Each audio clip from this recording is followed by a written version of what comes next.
Hello and welcome to The Story Pilgrim. Hong Kong! Once again, before we dive in, it would mean the world if you could share this podcast. Personal recommendations mean so much more. Like the podcast, rate it and review it. You would not believe how important all of that is. And if you're not subscribed to our newsletter, please do by going to our website, www.thestorypilgrim.com, and it's right there on the front page. Please and thank you. Now, Hong Kong, one of the most densely populated and economically developed territories in the world. Last time I was here, it was still a British colony, returned to China in 1997. It has a high degree of autonomy and maintains its own legal, political and financial systems. A vibrant culture, diverse cuisine and, of course, that iconic skyline. Let's discover this amazing city together.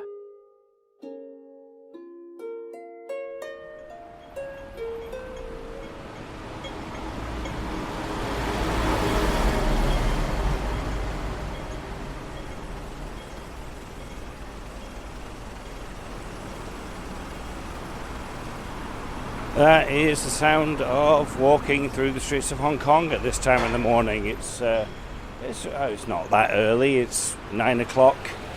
It seems though Hong Kong is taking its time to wake up. I'm walking underneath a lot of scaffolding at the moment, which is bamboo. None of that steel or metal stuff. Solid bamboo, and it's all held together with not even rope. I don't even know what that is. It's just a cord.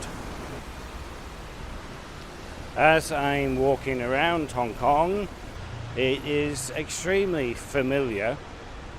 You see names of things that you know.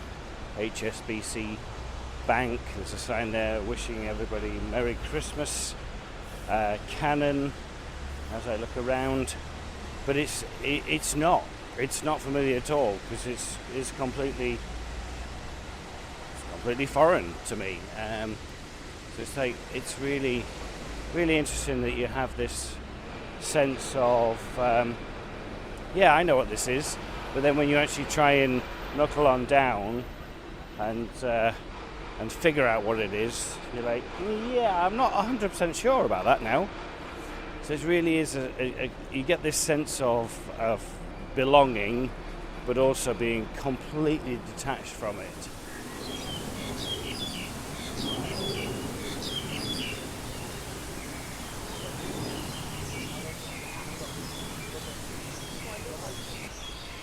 So I'm in Kowloon Park. I'm not making those bird sounds up, those are actually the birds. It's the thing that impressed me as we were driving in and flying into Hong Kong is it's very mountainous here. It's very green. It's a very dry green, though it's like out of a musty green, and lots of different trees and vegetation. But I mean, this is literally 2-minute walk away from the hustle and bustle of Kowloon, and it's extremely peaceful and tranquil. And you can imagine what this place would have been like before. It's obviously been settled, and you have all the skyscrapers, and man has set its mark upon the area.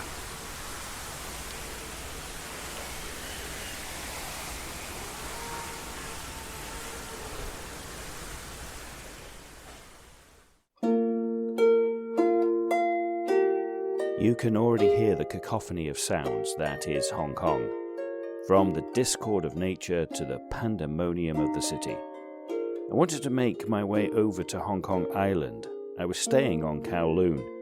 I had a couple of options, but I decided to take the underground.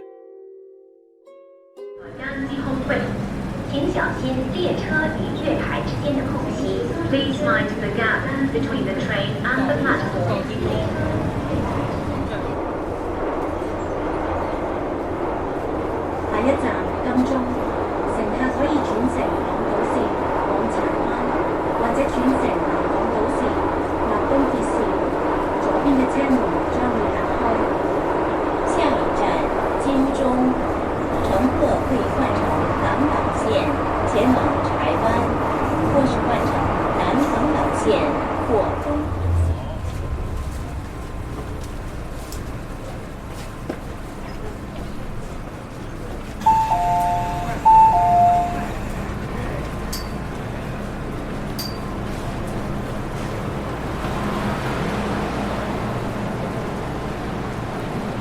So that was the journey from Tsimshihui to Admiralty. I'm probably absolutely murdering the pronunciation of that. But yeah, this is me taking the underground over, and we're going to head out now and see if we can find our way to the vehicular. The one thing that stands out for me so far as I'm walking around Hong Kong is how clean it is. It's very clean. I'm sat on this peak tram now to go up to the top of Victoria Peak, and it's spotless. It literally is. You could literally eat your dinner off the floor. But yeah, just generally walking around the streets so far, it is extremely clean. It's has a very welcoming sense to it, and a sense of pride coming from that. And we are off on the peak tram, and this is actually quite impressive.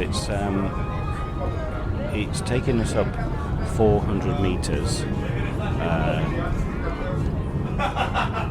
And I would say it's probably about a 45-degree angle. It's really steep.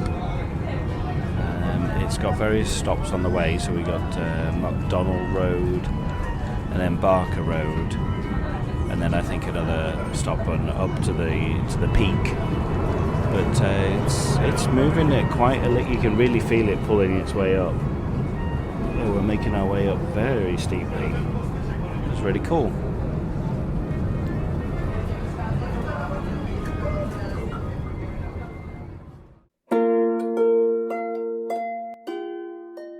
Pronunciation. I can't even speak my own language. Oh dear. And actually it doesn't get better. I made it to the top of Victoria Peak, where I had some information to share. And I just put together a little bit of writing about Hong Kong, so basically nestled between lush hills and a bustling waterfront. Hong Kong's quite a dynamic metropolis where east meets west, creating a captivating blend of cultures, cuisines, and skyscrapers that just seem to defy gravity. They just seem to pop up out of nowhere. And obviously from the days of the British colonial rule to now its current status as a special administrative region of China. That's how it's this kind of title. Hong Kong, as well, it's seamlessly woven its historical tapestry, evident in the chaos of the markets, the temples, and then the neon street lights. It's got it all, really. It's the skyline is reminiscent of like a sci-fi utopia. It reflects resilience and ambition at the same time. And the locals seem quite relaxed here. It's got a unique blend of like efficiency and just a laid-back charm. And of course, it's a financial hub, one of the major ones of the world, that sort of embodies a spirit of adaptability, and sort of wants to prepare to reinvent itself. It's a fascinating place. It's vibrant. It's definitely a destination that should be on everybody's list at one point, because it's just ever evolving masterpiece of architecture. So yeah, that's my little blurb about Hong Kong. I'm feeling like as I'm traveling, I love it. It's in my actual bones, it's in my blood. and I can't stop doing it. That's why I'm out there doing it. But there's also a sense, a feeling of unsettledness that comes with that. And that's more in the process of doing it. It's kind of shaking things up a bit. You just feel different, or like putting yourself in a position like I'm in at the moment, in a place that I've been to before, but you come into a foreign country where I don't speak the language, and just shaking it up a little bit. It takes me out of my comfort zone, and I like that in a way. I've spoken about the spontaneity in my life. I like that spontaneity, and I think the reason why I like that spontaneity is the unsettledness. And my job as an actor, my career as an actor, is very unsettled because there's not much security in it. So I'm kind of going to twist around on that. I don't know how much there is to say about that, but yeah, there's that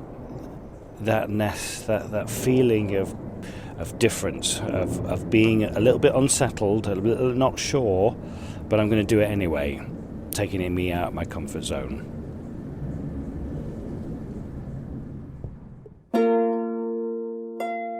Unsettled. That may change, making people uncertain about what might happen. The theme for the day? Well, probably for my life, actually. We'll delve into that more later on. In the meantime, I was about to embark on my walk around Victoria Peak. This little trail that I'm following around the peak of Victoria Peak is it's called Ludgard Road, and it is maintained by the Highways Department. I'm not quite sure what size of car you would get along here. You'd probably get Winnie Ripley would probably be able to drive along here slowly because it's quite thin, but I'd definitely be able to get the Mini down here. But looking on either side, it's just steep going down, it's steep going up, not quite at the top. I don't think there are tracks that can take you up there.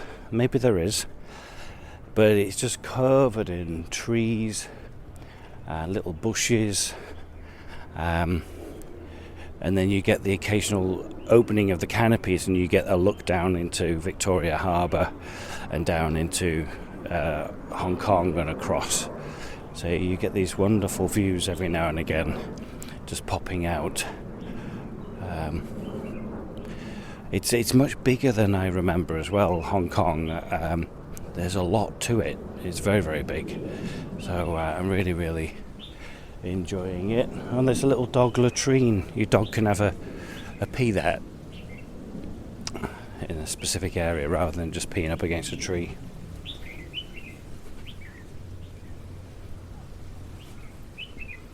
There's nice little information signs as you're walking along, and then there's one here for the butterflies in the peak, listing them all. There's a great Mormon, common grass yellow, dark brand bush brown, peacock pansy, large fawn, Ceylon blue glassy tiger, pale orlet, purple sapphire, tawny raja, and a tailed jay. Sounds like it could be a list of people on the next RuPaul's Drag Race. But yeah, they're all beautiful, all very, very different colours as well. There's quite a lot of blues in there. The pale orlet looks stunning. It's a beautiful day. It's here where I am in January. It's just been raining so much back at home. It's not super clear today. You can see, again, have a look at my blog and you'll see some photographs up there of me walking around here. There's beautiful flowers as well. There's bright reds and deep blues, a few purples. But yeah, have a look at my blog and you'll see some photographs on there, and that'll give you an idea of like kind of what the vision is. There's a mist, but it's kind of not there, if you know what I mean. It's there, but it's not there. the Hong Kong pavetta. That's a shrub that grows in this region. Specific for this region, it grows to between 1 and 4 meters tall. White flowers. The flowers come out between March and August, so it's not flowering obviously at the moment. And they're quite dense. They're very like inflorescent. So they're that's very, very specific for this area. Another tree local to this area is the pond spice. They flower between May and June. Pale yellow flowers. Again, are clustered together throughout the dense leaves. Described as shy little girls. The flowers, which is quite cute. But they do attract. Those ones do really attract a lot of insects and bees in particular, and are quite common in the coastal areas.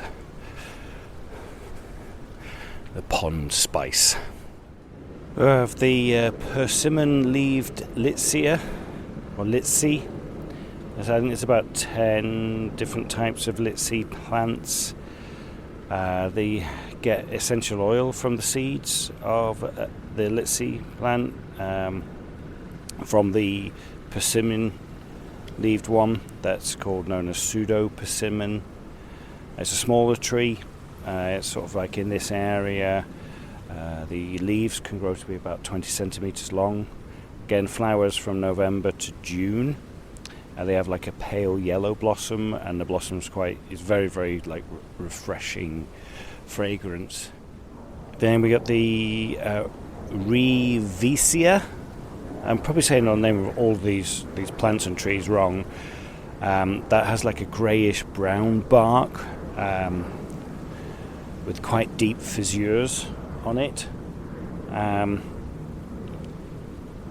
That one is quite widely found in Asia. I'm looking down now into the harbour, and it's just magnificent. It's just skyscraper after skyscraper.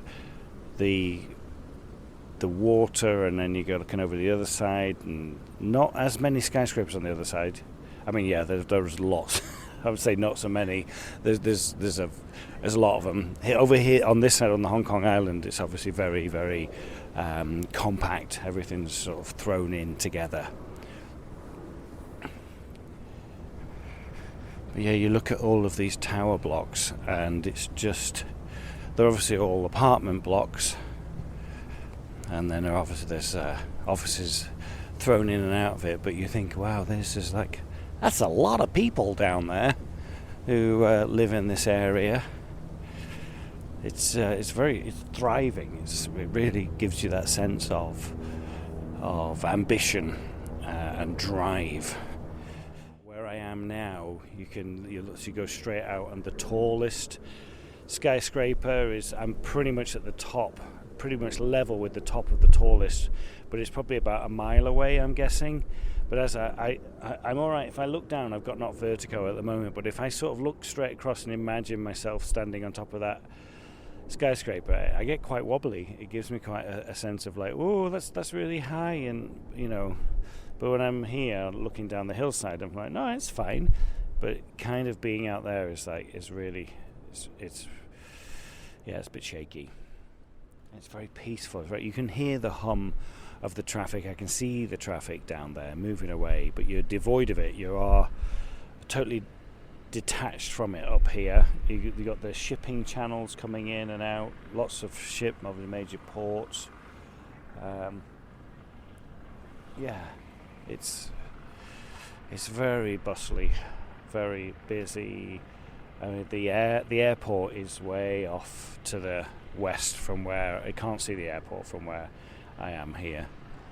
It's a bit of a drive away, but there's a lot to it. There's a lot to this town, this city. I'm just going to barely scratch the surface of this. This was turning out to be a wonderful walk, full of man-made structures, information, and nature. Now, talking of nature and nature calling, one thing I experienced in Hong Kong comes with a trigger warning. If you don't like talking about toilet affairs, and the business on the toilet, you may want to stop for the next 3 minutes, skip past it. Otherwise, here goes nothing. So one of the most impressive things that I've been impressed by here in Hong Kong is in my hotel room, specifically in the bathroom and the toilet. Now the toilet is, it's first of all, the seat is heated, so you sit down and it's nice, it's warm, which is really nice. And then next to the toilet here, there is a box, and it's got buttons on it. The first button, reading from left to right, is stop. Then there's rear cleansing, front cleansing, and dryer. Below it, there's a button that says oscillating. I haven't tried that yet. And then below it, there's a little thing with pressure, and it's on number 3 at the moment. So if you just press the rear cleansing, there it goes. So it's like it's cleansing, this nice warm water cleansing down there, and it just keeps going. I forget, you got to press stop to stop it. You think it would run for a bit, and you just get caught up in the moment, and you're like, I'll just let that keep going for a bit. I wonder if you can change the pressure. There we go. Oh yeah, we're on 5 now. Yeah, we'll put it back down to 3. That's all right. So stop there.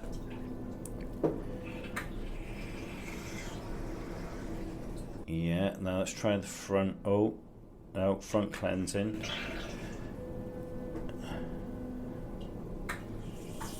Oh, yep. How does it know how to aim? Right, try pressure. Oh yeah. Yeah, it's aiming. It's got good aim. Yeah, that's quite good.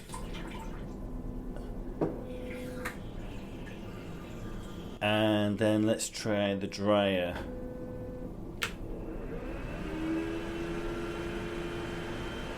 Oh, that's it's like windy down there. Yeah. I don't know if that kind of it just puts wind. I don't know if that's actually drying, but it's just wind. Sort of smells a bit weird as well. Do I press stop for that? Yeah, I do. So that's the one thing that is really impressive and makes you want to stay on the toilet even longer. Sorry about that, but it genuinely was an amazing toilet. Now I hear Japanese toilets are out of this world. Maybe that's for another episode. Anyway, back to outside and thinking about the theme for the trip. Thinking about being unsettled again. Here I am, as I said this morning, going through that experience of not 100% knowing where I'm going. I know where I want to get to, but not sure how I'm going to get there, and sort of trying to get through all of what I'm trying to say, not traverse. I guess traverse all of those, not obstacles, just figuring out how do I get onto the MTR and I pay for it and all those type of things. But then I have this moment now as I'm walking around Victoria Peak of feeling extremely settled. You can hear how kind of peaceful and tranquil it is, and there's a joy in that of being having those moments of I'm not sure, and then going, actually, it's all right. Looking off here to my left, there's loads of bamboo all in between the trees and stuff. It's very, very thick. I say the bamboo shoots are probably only about a centimetre wide, but there's so many of them. It's just so dense. But yeah, that sense of kind of being, again, as I said, out of the comfort zone, but then feeling very, very comfortable in that environment. And as I'm walking along here, you get that sense of, it's all right, it's okay. Now there's a leaflet here about bird watching in Hong Kong. They've got a list of birds that we might see. I've seen these already, and I think I've heard them. You might have heard them earlier. There's the Chinese bulbul, the blue magpie. I've seen both of those. Black-faced laughing thrush, black-throated laughing thrush, the Pekin robin. It's beautiful, very, very yellow and reds. Violet whistling thrush, jungle crow, the black kite, and a crested goshawk. Keep an eye out for all of those. A little viewing platform here. You can look out and get a view across the harbour there. You see the boats coming in and out. The port is extremely busy port.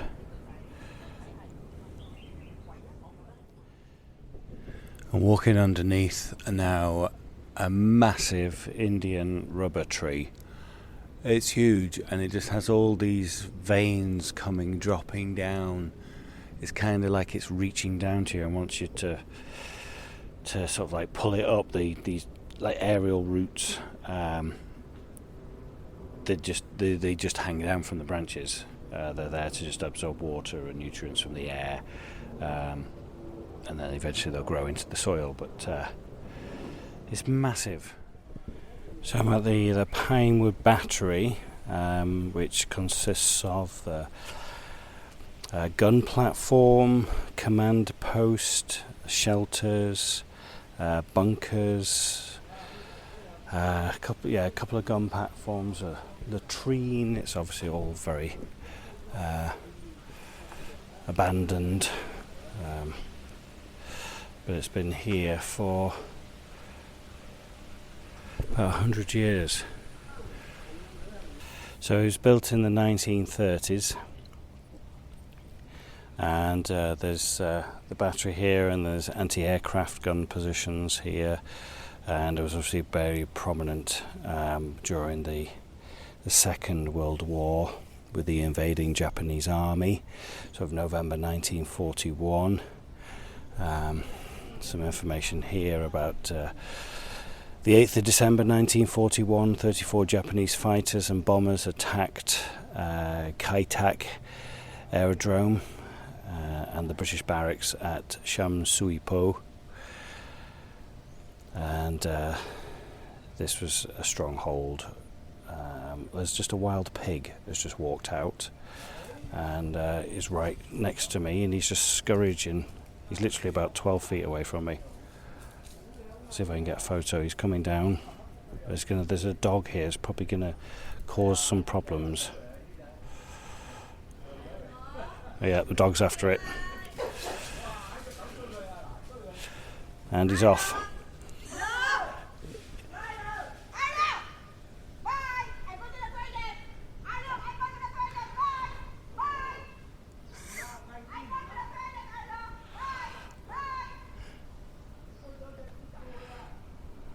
He's off. He's gone. Had a little bit of the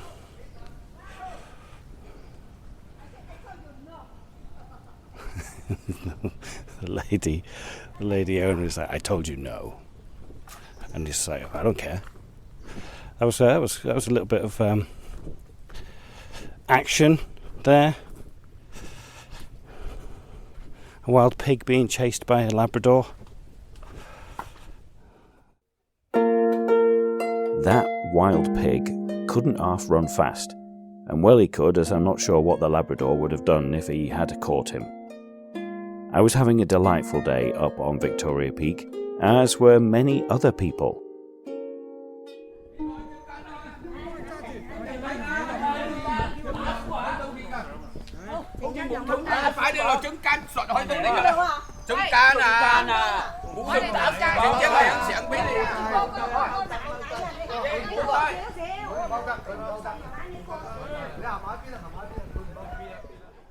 You can tell this is a very popular area for both tourists and locals to come out for a hike.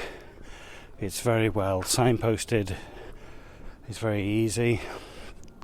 Well, I say easy, it's got me out of breath there. The rocks, they kind of look fake. They kind of look like they've just come off a film set or something. They're not, they're real, but they kind of do. But then you come across like lovely little picnic areas or little areas to sit, little fitness areas, have little like push-up bars or steps for you to walk on. There was one with a foot massage, which basically was pebbles in the ground, and you were invited to take your shoes off and walk over the pebbles.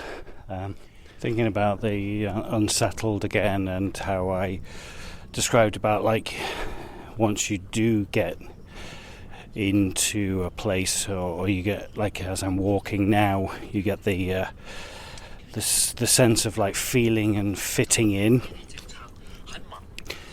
That then you feel more settled, and then with that comes a little bit more confidence in myself, within oneself, but also then there's the sense of like of achievement, and being able to not necessarily like tick another box, but being quite comfortable in being able to say no, everything's working out fine, and I'm having another lovely day, and growing and learning from those experiences.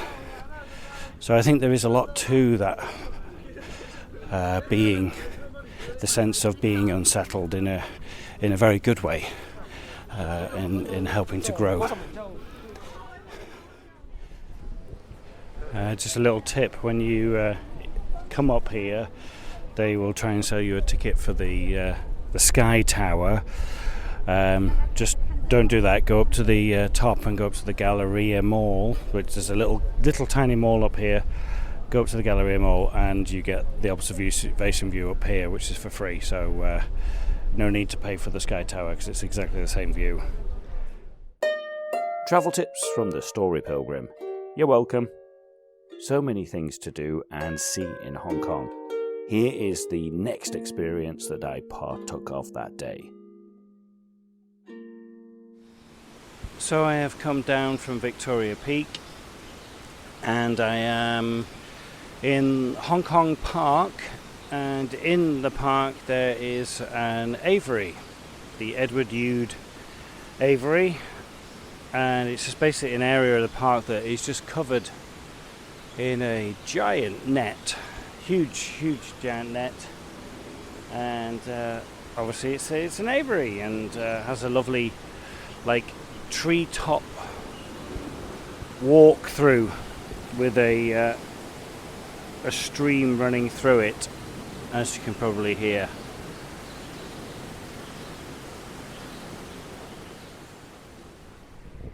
So I'm back out again, going for a walk around Kowloon, and there's a whole underground system that you can go down and walk around.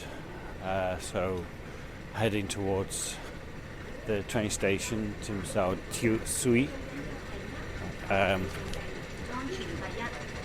and yeah, there's like travelators. It's all very, very well lit. Again, it's extremely clean. The people just wandering around. The use of face masks is very, very prominent here. You're pretty much in the minority if you're not wearing a face mask. But yeah, I was going to wander around, got directions from the hotel. There's all these different exits, and I want to go to B, J, K, L. I got on at P, and it's very, very structured in that there's like green arrows pointing you walk along this way and don't walk that way, so it gets a good flow going. But yeah, there's little shops down here. There's a little IKEA. That might be the smallest IKEA in the world. But yeah, it's all very, very well organised. And slowly becoming less unsettled by this travel journey, but still it makes you sort of not decide, but gives you a bit more confidence in saying, yeah, come on then, I can give that a go. Because she was like, yeah, you can go underground. I was like, can I? Oh, okay. And it's very straightforward once you figure out where you need to get to. Yeah, I'm really enjoying this. So wandering around again. There's K11 Art Mall. Oh, that's quite nice. Oh, pop art. Oh, I might go in there on the way. Actually, no, come on, let's go in there now. I'm in no rush. It's just a little mall. They really like their, I don't know what you call it, anime, Pokemon type of stuff. It's really quite cute. And they have these little patisseries everywhere with really cute, what's it called? Cakes. That's what I'm trying to think of. Yeah, this Pop Mart, Sad Club, Mega Royal Molly. All these little cute little dolls and stuff that they have. There's all these minions. They really, really go for that. It's lovely. It's very sweet and innocent. You got all these little things. Animals, the monsters, bunny. It's really cute. So it's about 6:30. In the evening, I am in Kowloon Park, and I've had an idea quite a while ago now, actually, about I don't know how long ago it was, about 6 years. Not 6 years. What I'm talking about? 6 months ago, about getting some signs made for the Story Pilgrim and going to various places and just sitting in a park or somewhere in the city or wherever I am with these signs and just seeing if people just want to stop and share stories. So I've had them made. I've just had them laminated here in Hong Kong, and it basically just says, do you speak English? Have a story to tell, stop and share, with the Story Pilgrim logo on it. Now this is very quiet, so I am not expecting anybody to stop and share, but I think what I'll do is I'll come out tomorrow and see if we get anybody. I'm just going to sit here for the next 10-15 minutes, see if anybody stops. Well, I've been sat here for about 20 minutes now and not one person has stopped. It's quite interesting. This is going to be kind of like a little social experiment as well, like a lot of people looking at the sign and then looking at me and looking at the sign, but not really like stopping. So that sort of ties into the unsettled, doesn't it, of what I was talking about earlier this morning, and not being comfortable or taking yourself out of that comfort zone. Because what would it mean for you if you saw me and you had no idea who I was, sat on a park bench with this sign saying, do you have a story to tell? Do you speak English? Stop and share. A bit weird really, isn't it? But it is also, kind of a social experiment just to see who would actually do that, who would actually stop and share a story. You'd have to be a little bit extroverted, do you think, to do that, to sit down with a stranger and just start talking. It'd be interesting to see if it actually happens. I am intrigued by that little social experiment that I started there in Hong Kong. More of that to come. Also ties into our next episode of the Story Pilgrim, storytelling evenings from the Canal Cafe Theatre. I held storytelling evenings in Maida Vale a while ago. Next episode, I'll share a few of them with you. Hong Kong it is captivating. And again, I have barely scratched the surface. A blend of nature and humankind's exploits, from towering trees to soaring skyscrapers. Hong Kong has it all, even at Disneyland, which I gave a miss. I'll be back for sure. If you enjoyed this episode, remember to like it, review it, rate it, and share it. The Story Pilgrim was written and produced by me, Darren Hill. The amazing Anya Becker wrote and played the music on Sean the Harp. Please, find us on social media, search The Story Pilgrim. Until next time, stay safe, keep listening, and buen camino.